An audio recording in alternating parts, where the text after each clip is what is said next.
The FOMC's assessment that it can be patient in beginning to normalize policy means that the committee considers it unlikely that economic conditions will warrant an increase in the target range for the federal funds rate for at least the next couple of FOMC meetings. That a modification of the forward guidance should not be read as indicating that the committee will necessarily increase the target range in a couple of meetings. If economic conditions continue to improve, as the committee anticipates, the committee will at some point begin considering an increase in the target range for the federal funds rate on a meeting-by-meeting basis. There has been important progress toward the FOMC's objective of maximum employment.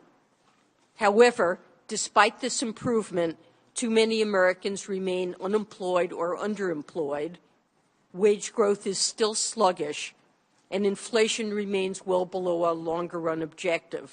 Before raising rates, we will want to feel confident that the recovery will continue and that inflation is moving up over time.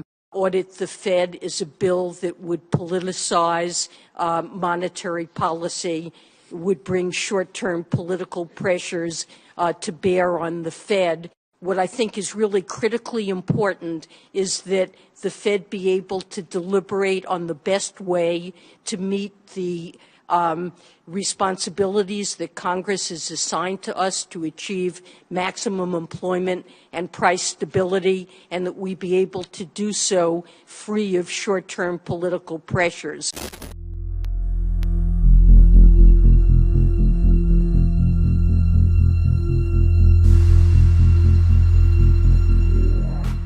Before we get started, please check out our sponsor, Lear Capital. That's Lear Capital. Click that link below, give them a call, download a free investor kit, buy gold, buy silver. It's real money, it's real wealth, and it's real protection. The precious metals leader, Lear Capital. Good morning, everybody. I'm Christopher Green. You're tuning into AMTV, Alternative Media Television. Today we're going to learn about the Federal Reserve. That's right, a criminal private entity. And the person at the helm of this, who really just is a mouthpiece and a talking head for the corporate interests that she represents, Janet Yellen.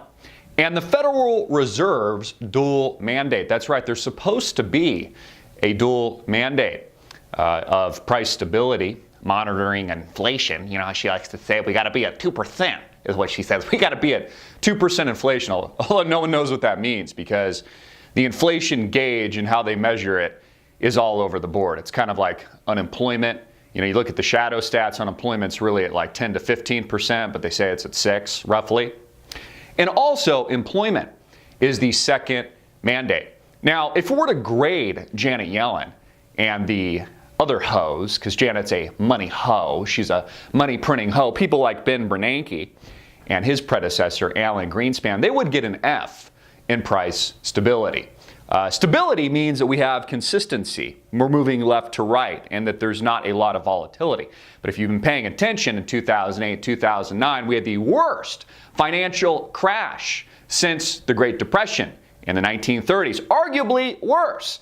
And since then, courtesy of the Federal Reserve and their alleged dual mandate, we've had a parabolic move. That's right, a straight line higher, parabolic.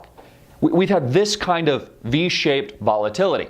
So they rank an F. Again, these money printing hobags at the Federal Reserve. Janet Yellen and the Federal Reserve, her trick. She's a prostitute. And yes, Janet, I know it's the oldest business in the book, but you're still a hoe.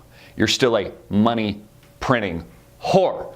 And with employment, if we're to measure that, all you have to do is look at millennials and see how they're doing paying off their credit card debt and their student loans to understand they also rank an F with the real unemployment rate. Not the rate they give you, but the real unemployment rate. Again, I don't know how Wall Street takes themselves seriously, how the Federal Reserve can honestly take themselves seriously anymore. They never, ever raise interest rates. In fact, I'm going to die an old man by the time they bump it up 25 bips. I will be dead by the time they raise interest rates. They haven't touched interest rates since 2006. And the question you should ask is, if they're not going to do anything, if they're just going to read prepared statements every time they have one of these meetings, like yesterday and today when Janet Yellen's talking about housing, why do we even need to pay a human? Why don't we just put a robot in the position of Fed chairman or chairwoman? So again, it's the Federal Reserve that honestly, quite frankly, is going to end the world. This private entity, which really in effect has a triple mandate now. Not just a dual mandate that they get an F on, but a triple mandate. The triple mandate is a mandate of bailouts, of scumbaggery, of donating from taxpayers, courtesy of all of us little people, you know, the groundlings, the peasants that make up American society today, donating trillions of dollars to these banks. You know, banks like JP Morgan Chase that are closing 5% of their branches and they're moving into a world of robotics and artificial intelligence. We donate to the billionaires like Jamie Dimon so he can buy more Learjets. That's the triple mandate at the Federal Reserve. Again, a criminal entity. Senator Rand Paul, presidential hopeful 2016, suggests we should audit the Fed. Well, you know what? We should take it a step further. We shouldn't just audit it. We should do as his father said Ron did. We should end the Federal Reserve. This is a criminal entity and a criminal institution, and it is a laughingstock. And these people are whores. They are money printing hoes. And it's exactly who and what Janet Yellen is. Share this video with your friends and family. Again, let them know the Federal Reserve is going to end the world. They're going to collapse our entire system here in the United States of America. These bailouts into infinity are going to erase everything that America once was, once had, and once stood for. It's the end. Also, these hobags and hookers can ride the wave a couple more weeks before the inevitable collapse. Again, the longer they prolong and extend and pretend and kick the can down the road like they're doing with Greece and here in America, the longer we have a parabolic move, that's right, just a straight shot up into the stratosphere with the U.S. stock market, the worse it's going to be. The more magnetic it will be down to the doldrums, to the depths of hell, when market forces finally take effect, when hobag Janet Yellen finally loses control. I mean, after all, if you've been stimulating like a hooker for years, year after year, since 2006, expect to pay the price. At some point, you're going to inevitably climax, and then it'll all be over. And what are we going to do then? Take interest rates even more negative? Bail out even more bailouts? I mean, what's the response then?